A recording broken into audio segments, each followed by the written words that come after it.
Hello बच्चों, नमस्कार। स्वागत है आप सभी लोगों का फिर से हमारे YouTube चैनल एजुकेशन जंक्शन में। मेरा नाम है बच्चों अमृत शर्मा। आज हम इस वीडियो में पढ़ेंगे class 10 chapter number 3 pair of linear equation into variable part number 5। जैसा कि आपको 4 पार्ट्स में बताया गया था कि इंट्रोडक्शन से लेकर आपको ग्राफिकल मेथड, उसके बाद साथ ही साथ आपको जो है मतलब इंटरसेक्टिंग लाइन, कोइंसिडेंट लाइन से कंसेप्ट वगैरह बताए गए थे।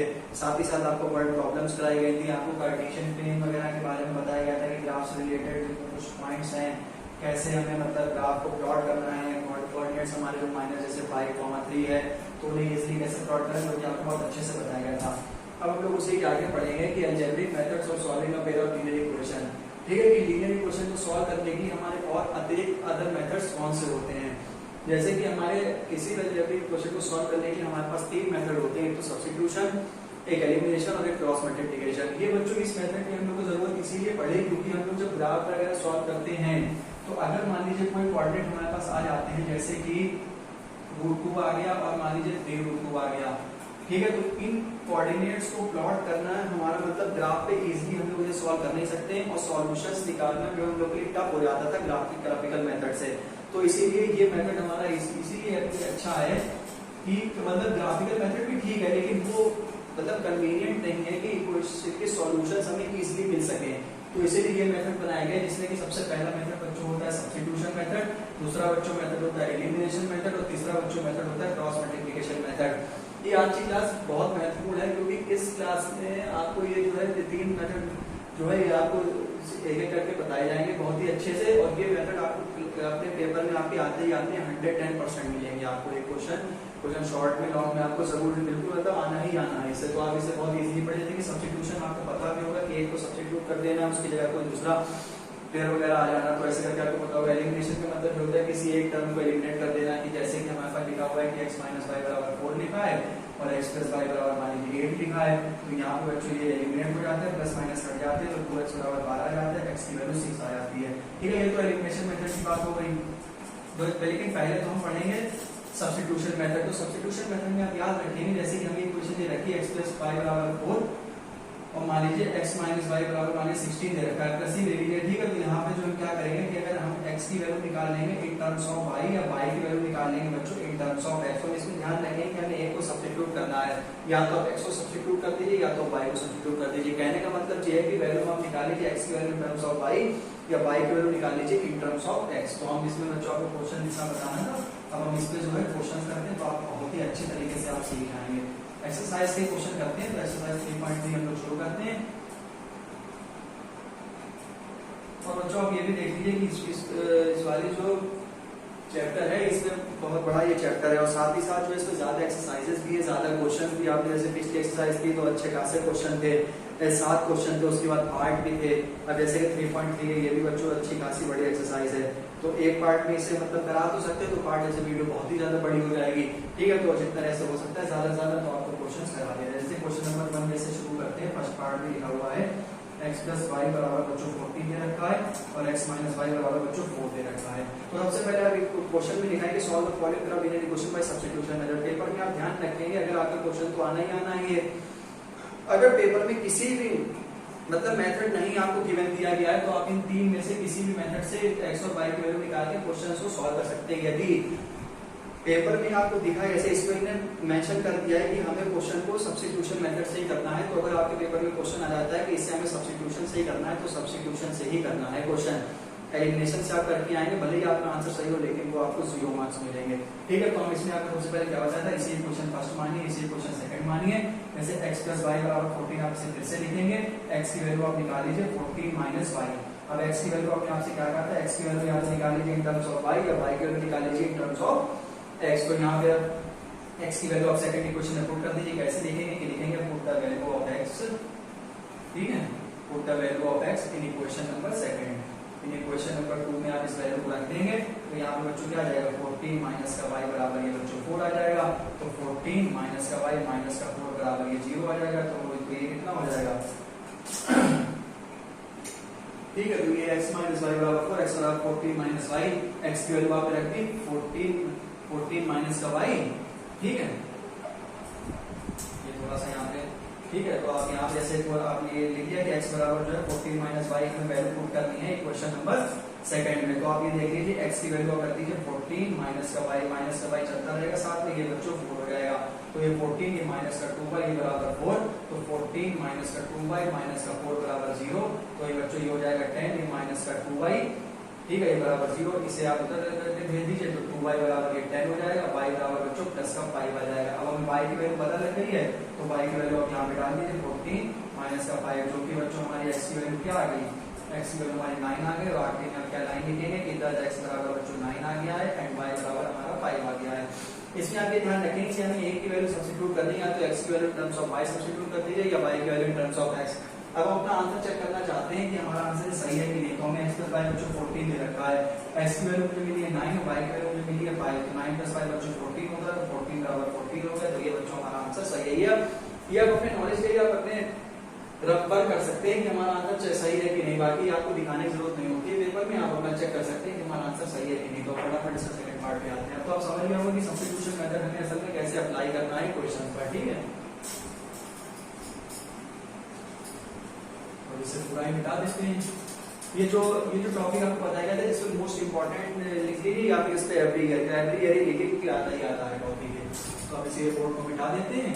अब इस पे सेकंड पार्ट करते हैं फटाफट। थोड़ा सा आप आराम से इसे सॉल्व करिए, आराम से हो भी जाएगा, कोई दिक्कत भी नहीं होगी। थोड़े से एक्सरसाइजेस बढ़ गए तो थोड़ा सा टाइम लग जाता है इसमें।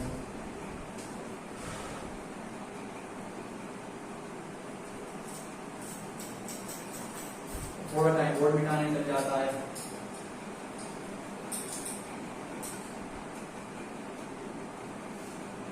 चलिए, बाकी आप देखने का तरीका भी आप हमारे साथ साथ सीखते रहिए कि कैसे हमें अपने पेपर में जो है इसे सॉल्व करना है, कैसे हमें लिखने का तरीका है, क्योंकि लिखने के नंबर होते हैं बच्चों, ठीक है। आपका रिप्रेजेंटेशन करने का तरीका कैसा है वही आपको अच्छे से अच्छे नंबर देगा।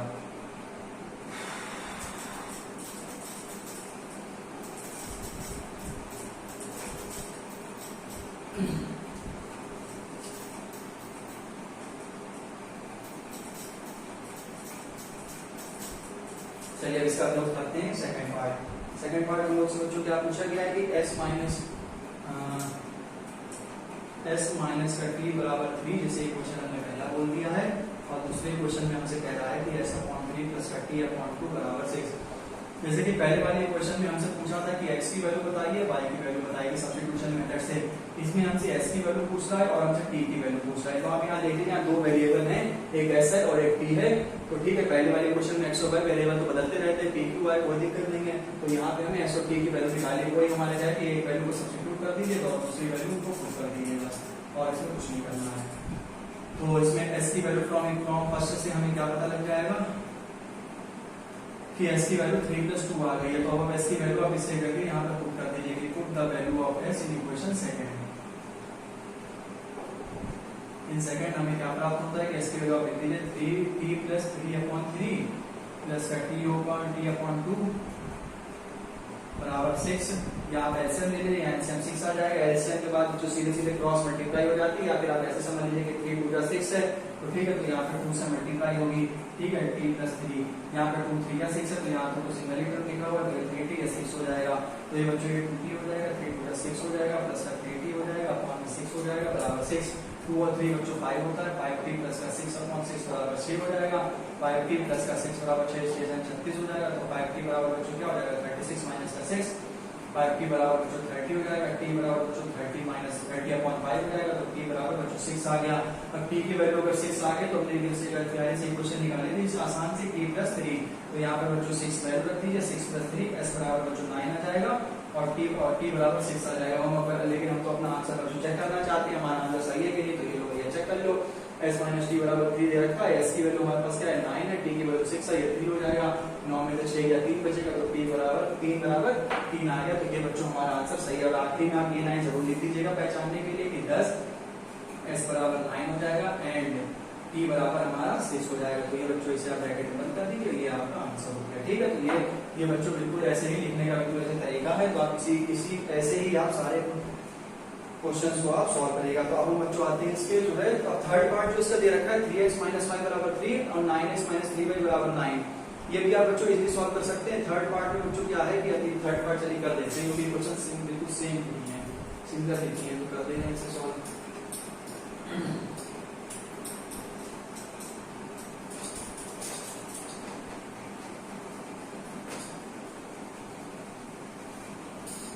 चलिए अब जो है इसे हम लोग क्या लिखेंगे, जैसे कि इसमें लिखा हुआ है कि 3x माइनस का y बराबर 3, और इसमें बच्चों क्या दे रखा है 9x माइनस का 3y बराबर 9। अब आप अगर आप इसे दोनों इक्वेशंस को अगर आप देखेंगे तो अगर हम इस इक्वेशन को 3 से डिवाइड करेंगे तो ये बच्चों ये 3x हो जाएगा, ये बच्चों माइनस का y, ये बराबर 3। तो ये दोनों इक्वेशंस आप देख लीजिए बिल्कुल सेम है, ठीक है। तो दोनों इक्वेशंस अगर सेम हो जाती तो आप याद करिए, आपको बताया गया था कि इक्वेशन सेम है मतलब a1/a2 बराबर b1/b2 बराबर c1/c2 इनफाइनाइटली मेनी सॉल्यूशन। तो इसमें यही केस बनेगा, ठीक है। इसमें भी आपको थोड़ा सा करके बता भी देंगे, थोड़ा और अच्छे समझ में आ जाएगा, ठीक है। तो ये बच्चों आप देख लीजिए, अगर आप सेकंड इक्वेशन पर आप 3 से डिवाइड कर देंगे तो हमारे जो है पहली इक्वेशन बिल्कुल सेम हो जाएगा, बिल्कुल सेम बन जाएगी। तो हम क्या करेंगे कि आपको बताया गया था कि फ्रॉम इक्वेशन फर्स्ट में हम लोग क्या करेंगे, या तो x की value in terms of y निकाल लेंगे या y की value in terms of x निकाल लेंगे, ठीक है। तो 3x बराबर जो है 3x, जैसे कि हम लोग इसमें क्या करेंगे, इसमें y की वैल्यू इसमें निकाल दे रहे हैं सीधे सीधे, y की वैल्यू बच्चों 3x माइनस की 3 वैल्यू हो जाएगी, जो कि हमें इनफाइनाइटली मेनी सॉल्यूशन देगा, ठीक है। तो इनफाइनाइटली मेनी सॉल्यूशन आपका यही आंसर है, ठीक है। बस इसे और आगे फर्दर सॉल्व करने की जरूरत नहीं है। अगर आप यहाँ पे y की वैल्यू अगर आप यहाँ मान लीजिए रखेंगे भी, जैसे 9x है तो ये 3, और ये बच्चों आप 3x माइनस का 3 रखेंगे तो ये 9 हो जाएगा, ठीक है। तो ये 9x हो जाएगा, ये माइनस का माइनस हो जाएगा, और माइनस का माइनस माइनस प्लस 9 बराबर 9। तो ये देख लीजिए ये सब कट रहे हैं, 0 बराबर बच्चों क्या आ रहा है, 0 ही आ रहा है, ठीक है। तो ये इसी क्वेश्चन को सॉल्व करने का कोई मुझे तो लगता है मतलब बनता नहीं है। तो y बराबर 3x प्लस 3 इस क्वेश्चन को बताने का यही मतलब था हमारा, ठीक है। तो हम लोग आगे चलते हैं।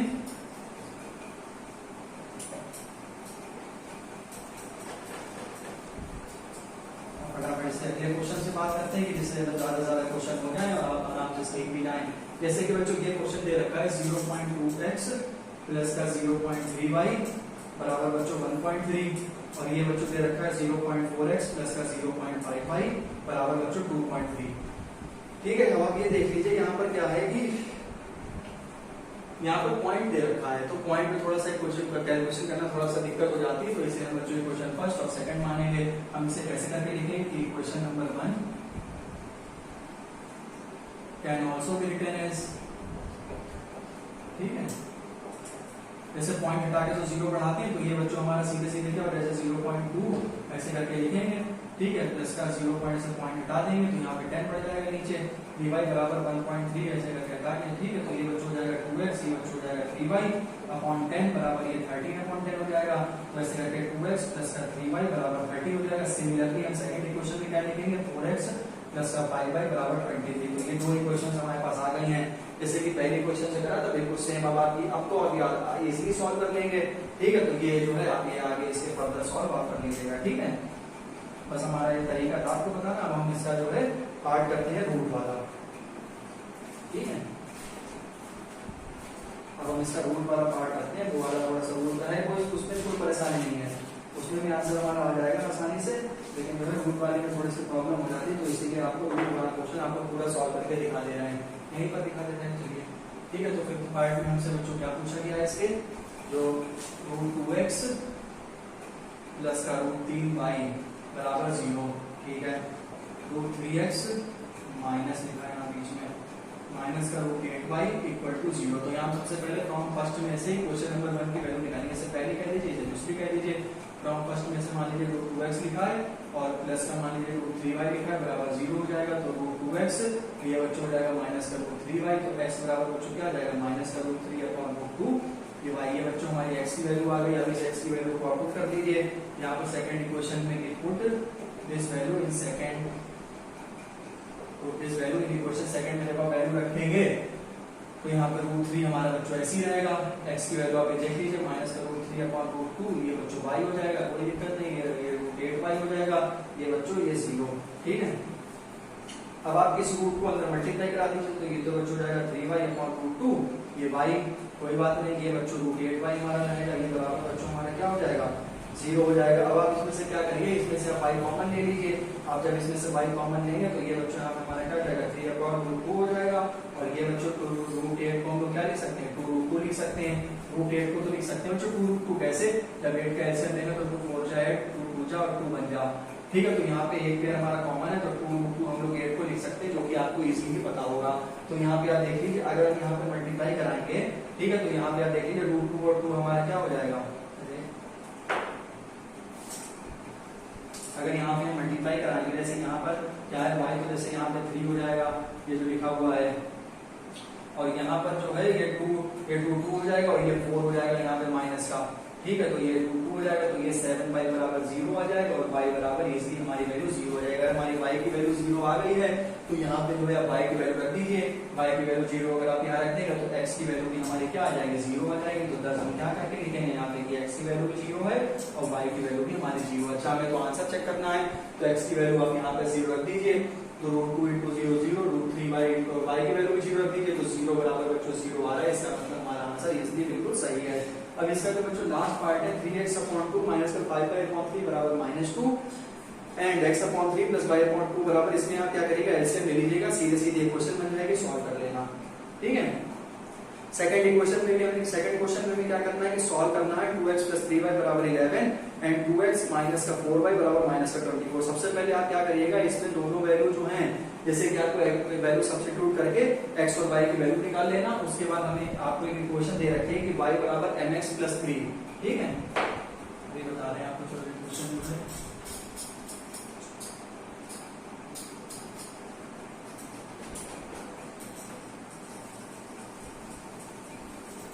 मतलब ये है कि जल्दी से जल्दी मतलब आप जो है आप क्या है कि जैसे क्वेश्चन तो आपको बता ही दिए गए कि आपको सॉल्व करने का तरीका आ गया है और आपको सारे क्वेश्चन इसके 6 पार्ट में से 3-4 तो आपको हमने हाथों से करके बता दिए हैं। एक क्वेश्चन आपको होमवर्क में मिल गया तो उसे आप वो भी बता दिया है ऑलरेडी, तो आप इसे इजीली आप सॉल्व कर भी सकते हैं इसे। ठीक है, जैसे कि इसमें आपको थोड़े से एक्स्ट्रा थोड़ी सी नॉलेज है, जैसे इसमें क्वेश्चन नंबर 3 में ऐसे करके लिखा हुआ है, ऐसे क्वेश्चंस वगैरह बना देते हैं। जैसे इसमें लिखा है 2x, जैसे यहाँ पर लिखा है कि 2x लिखा है प्लस 3y लिखा है बराबर 11 लिखा है क्वेश्चन नंबर 2 में, और यहाँ लिखा है बच्चों 2x लिखा है -4y लिखा है, ये बच्चों -24 हो जाएगा। तो 2x बराबर बच्चों क्या हो जाएगा 11 - 3y, तो x बराबर बच्चों क्या हो जाएगा 11 - 3y अपॉन 2। अब आप इस x की वैल्यू को इजीली क्वेश्चन नंबर 2 में रख दीजिए, y की वैल्यू आ जाएगी और फिर जब y की वैल्यू आ जाए तो यहाँ पर रख दीजिएगा, x की वैल्यू निकल जाएगा। यहाँ पर बच्चों लिखा है कि इसमें वैल्यू m की वैल्यू बतानी है mx + 3। तो आप ये देखिए जब आप x और y की वैल्यू आपको मिल जाएगी तो आप x और y की वैल्यू यहाँ पे डाल दीजिएगा तो इजीली आपको m की वैल्यू मिल जाएगी। ठीक, अच्छा इसमें एक्स्ट्रा हमें क्या बताना है, जैसे y बराबर जो mx + c जो है वो इक्वेशन होगी स्ट्रेट लाइन की। ठीक है, equation of straight line, equation of straight line. जैसे अभी आप थोड़ा सा अंदाजा ये बता दे रहे कि इक्वेशन आपको पता होनी चाहिए क्लास 10 के हिसाब से। एक कोई स्ट्रेट लाइन में सीधी रेखा की समीकरण होती है इक्वेशन ऑफ स्ट्रेट लाइन। इसमें m इसमें c हमारा कोई कांस्टेंट होता है, ठीक है, m हमारा बच्चों स्लोप होता है। ठीक है, स्लोप का मतलब होता है tan थीटा, जो कि आपको ट्रिग्नोमेट्री में बहुत ही बढ़िया तरीके से बताएंगे। अभी आप इतना ध्यान रखिए कि ये जो स्लोप होता है वो tan थीटा होता है, बस tan थीटा क्या परपेंडिकुलर अपॉन बेस। ठीक है, तो स्लोप बराबर tan थीटा होता है, जिसे आप y/x करके लिखते हैं। ठीक है, तो आप बस इतना ध्यान रखिए। ठीक है, तो tan थीटा बराबर यहाँ पे हम लोग जैसे dy/dx भी होता है tan थीटा, तो tan थीटा का मतलब स्लोप होता है, जिसे आप हिंदी में बोलते हैं ढलान।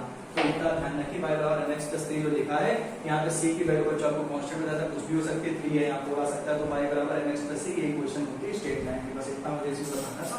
अब हम लोग जो है थर्ड क्वेश्चन करते हैं।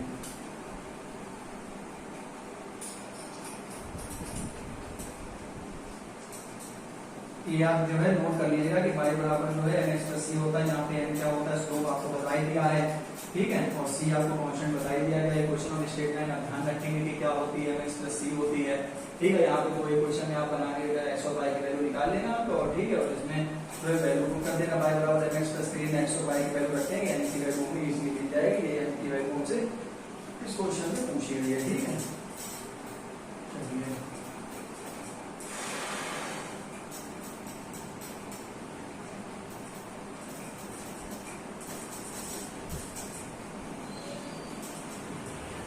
तो पहला दूसरा क्वेश्चन आपको पूरा ही बता दिया गया है। ठीक है, तो जो काम पहले में करना है वही काम हमें दूसरे क्वेश्चन में करना है। बस दूसरे क्वेश्चन में हमें थोड़ा सा अपना 2-3 लाइन का काम इसलिए इन्हें बढ़ा दिया कि एन की वैल्यू हमसे पूछ ली गई है, तो जो एक्स और वाई की वैल्यू आपकी आ जाए उसमें आप वैल्यू रख देना तो आपका निकल आएगा सीधे सीधे बस। और क्या है इसमें दिक्कत है। अब बच्चों को जो वर्ड प्रॉब्लम है वो हम लोग इसको करते हैं सॉल्व।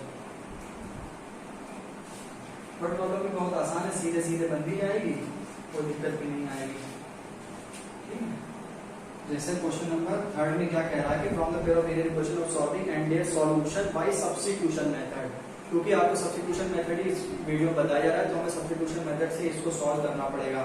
तो सबसे पहले हमें जो है the difference between two numbers is 26 and one number is 3 time older, इस पे दो नंबर की बात करी गई है। तो इसमें जो है हम सबसे पहले क्या लिखेंगे कि सबसे पहले बात करेंगे कि ग्रेटर नंबर हमारा क्या है और स्मॉलर नंबर हमारा क्या है।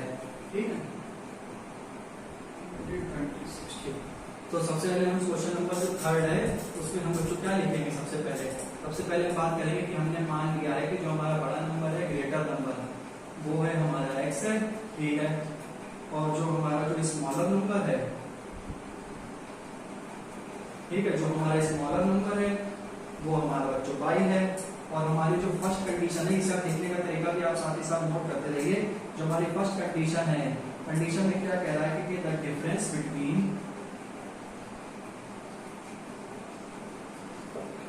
Two numbers is 26। हमसे क्या कह रहा है, डिफरेंस का बच्चों आपको मतलब पता होगा माइनस होता है। ठीक है, डिफरेंस का बच्चों मतलब माइनस होता है, ऑफ का मतलब बच्चों मल्टीप्लाई होता है। तो ये आप ध्यान रखें कि पहली कंडीशन हमसे क्या कह रहा है कि इस क्वेश्चन में कि the difference between two numbers is 26। तो सबसे पहले हमने मान लिया कि दो नंबर हमारे पास जो ग्रेटर नंबर है वो x है और हमने स्मॉलर नंबर हमने लेट कर लिया, क्योंकि ये क्वेश्चन लेट मानने से ही होते हैं कि पहला नंबर x है दूसरा नंबर y है। तो ग्रेटर नंबर को हमने x मान लिया, फिर स्मॉलर को y मान लिया। पहले कंडीशन में कह रहे हैं कि दोनों के बीच का जो डिफरेंस है, दोनों बीच का मतलब ग्रेटर नंबर के बीच का डिफरेंस और स्मॉलर नंबर के बीच का डिफरेंस बच्चों हमारा कितना है 26 है। तो सीधे सीधे x माइनस y बराबर बच्चों क्या हो जाएगा 26 हो जाएगा। अच्छा ठीक है, और ये हमारा बाई सेकंड कंडीशन में हमसे क्या कह रहा है, सेकंड कंडीशन हमसे कह रहा है कि जो हमारा एक नंबर जो है वन नंबर जो है वो 3 टाइम्स द अदर है, 3 टाइम्स द अदर, कि एक नंबर जो है वो 3 गुना ज्यादा है अदर नंबर से। ठीक है, तो हमारा एक नंबर क्या था x था और अदर नंबर हमारा क्या था y था। ठीक है, इसे अभी कंप्लीट नहीं हुआ है। ठीक है, तो हमारा जो है one number is 3 times the other. तो फर्स्ट नंबर हमारा क्या था, ग्रेटर नंबर x था, अदर नंबर हमारा क्या था y था। तो जो फर्स्ट नंबर है वो 3 टाइम्स जो है वो ग्रेटर है अदर से। तो one number is 3 times other, तो 3 है तो 3 टाइम्स की हमने गुणा करा दी। तो सीधे सीधे आप देख लीजिए x बराबर हमें 3y मिल गया है। ठीक है, तो आप इसकी x की वैल्यू जो यहाँ रख दीजिए, put the value of x in equation number 1 दी है, put the value of x in first. तो x की वैल्यू आप 3y रख दीजिए, तो यहाँ पे 3y हो जाएगा, ये माइनस का y बराबर 26 हो जाएगा, 2y बराबर 26 हो जाएगा, y बराबर 13 आ जाएगा। अब y बराबर 13 आ गया तो x बराबर बच्चों क्या था, x बच्चों यहाँ पे 3y था, तो बच्चों यहाँ पे क्या हो जाएगा 3 into 13, तो 3 3 जा 13, 3 जा बच्चों क्या होता है 39 होगा। तो यहाँ पे क्या लिख देंगे, यहाँ पे लिख देंगे कि 10 ग्रेटर नंबर हमारा क्या था, ग्रेटर नंबर हमारा x था जो कि बच्चों क्या आया है, जो 39 आया है। और हमारा जो स्मॉलर नंबर है वो क्या था, y था, स्मॉलर नंबर हमारा y था जो कि बच्चों क्या आया है 13 आया है। ठीक है, बस और जो है इसका सेकंड पार्ट करते हैं। बस आराम से इसलिए देखिए वो भी नहीं और कोई दिक्कत भी नहीं आ रही है। ठीक है, सेकंड वाले क्वेश्चन में भी थोड़ा सप्लीमेंट्री के बारे में बताया गया, तो इससे आपको दो कंसेप्ट दो चीजें बताएंगे, वो भी आप सीख जाएंगे। तभी क्वेश्चन नंबर 3 के सेकंड पार्ट में चलेंगे।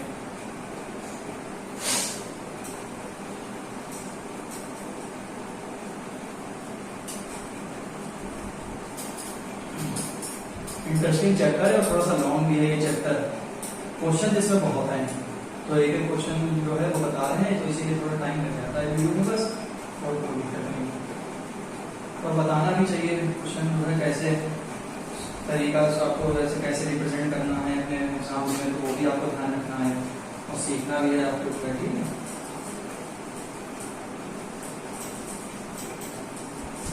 एक मिनट। ठीक है, थर्ड क्वेश्चन का सेकंड पार्ट, जैसे हम लोग से सेकंड पार्ट में पूछा गया है कि the largest to supplementary angles.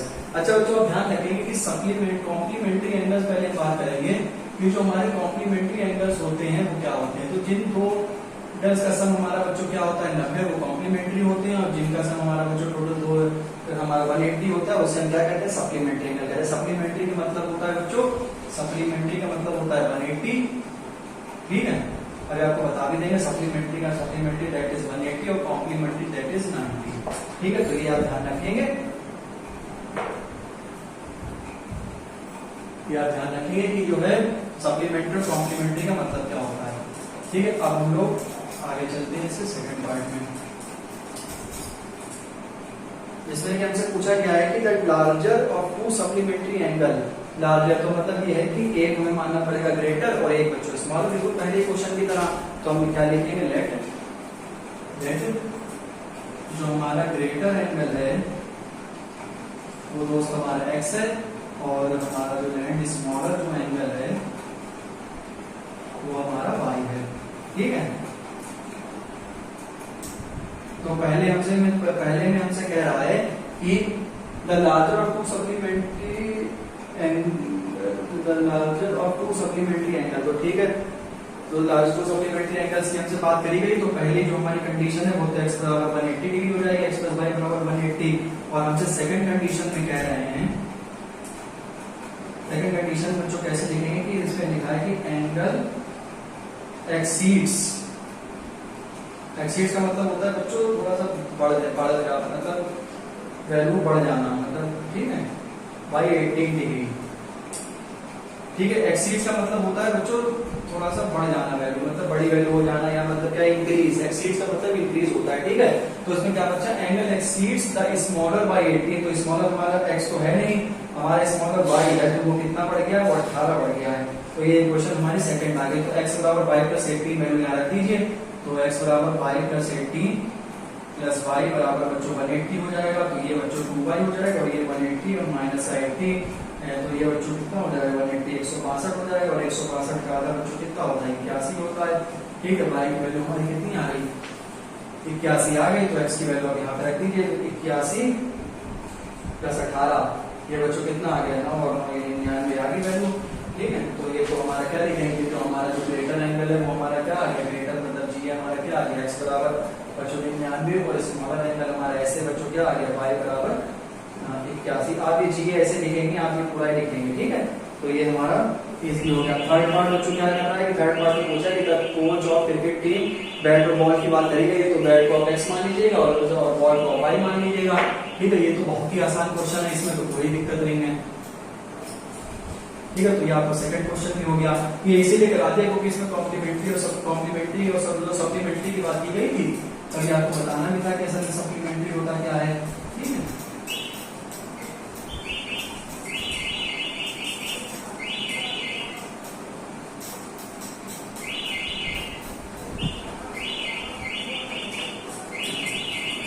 अब इसमें आपसे जो है पूछा गया है कि 7 और 6 बॉल्स खरीदिए, तो 7x प्लस 6y 38 हो जाएगा, और फिर उसके बाद में 3 बैट खरीदिए, तो 3x और 5 बॉल 5y बराबर 1750।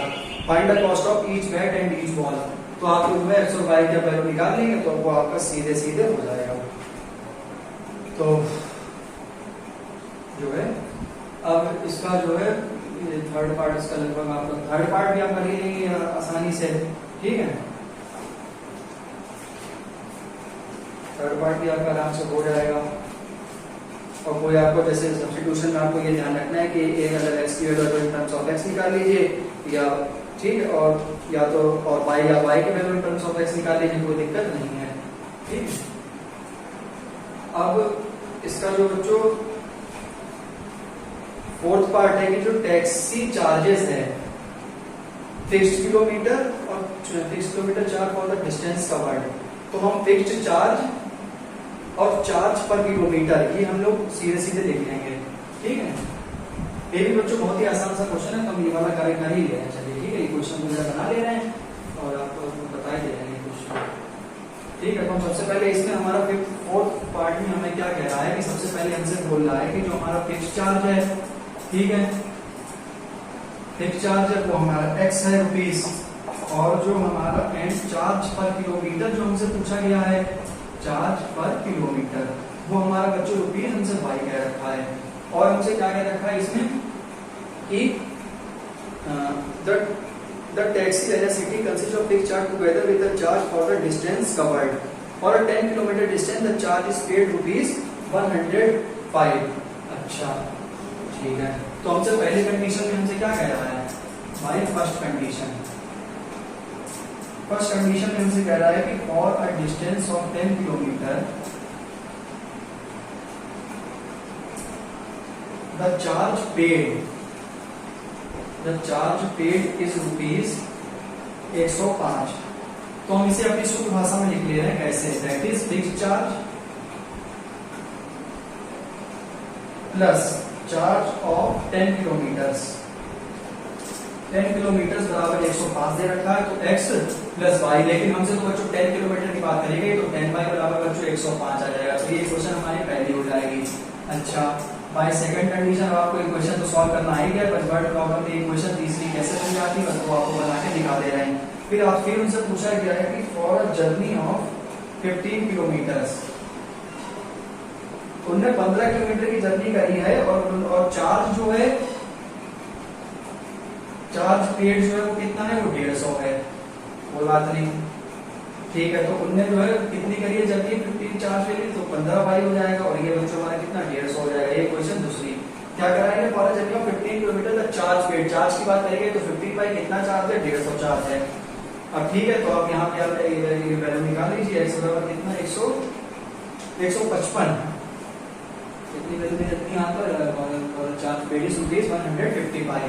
तो यहाँ से आप x की वैल्यू निकाले जाएगा 155 माइनस का 55, इस x की वैल्यू को जो है आप यहाँ पर पुट कर दीजिए, तो आपकी जो है वो x जो आप पुट करेंगे तो y की वैल्यू आपकी 10 आ जाएगी और x की वैल्यू आपकी 5 आ जाएगी। बस यही आपका जो है आंसर। लेकिन हमें किसके लिए पूछा है, how much does a person travelling a distance of 25 kilometre, ठीक है। तो 25 किलोमीटर का बच्चों मतलब क्या हो गया, 25 किलोमीटर का मतलब हो गया x प्लस 25 वाई, ठीक है। तो x प्लस 25 वाई में तो x की वैल्यू बच्चों कितनी आ गई 5 और y की वैल्यू बच्चों कितना 255 आपका किलोमीटर आ गया आंसर, 255 रुपीज सॉरी, ठीक है। तो ये आपसे क्या क्या पूछा गया था कि 25 किलोमीटर की आपको बताना है कि how much a person have to pay, मतलब 25 किलोमीटर अगर कोई बंदा जो है ट्रेवल करेगा तो उसे कितना रुपया देना पड़ेगा, उसे 255 रुपया देना पड़ेगा। बस ये जो है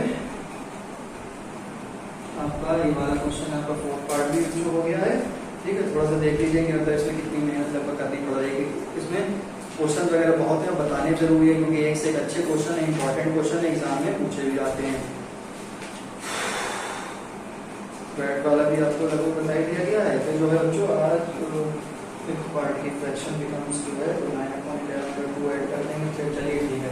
तो बच्चों आज के लिए इस वीडियो में इतना ही, जो इसके 2 पार्ट बचे हुए हैं वो आपको बताए जाएंगे नेक्स्ट क्लास में, ठीक है। तो आज की वीडियो में इतना ही, उम्मीद है आपको ये वीडियो हमारी बहुत अच्छी लगी होगी, जो मैंने क्वेश्चन अपने हाथों से कराए तो आपको बहुत ही अच्छे से समझ में आएंगे।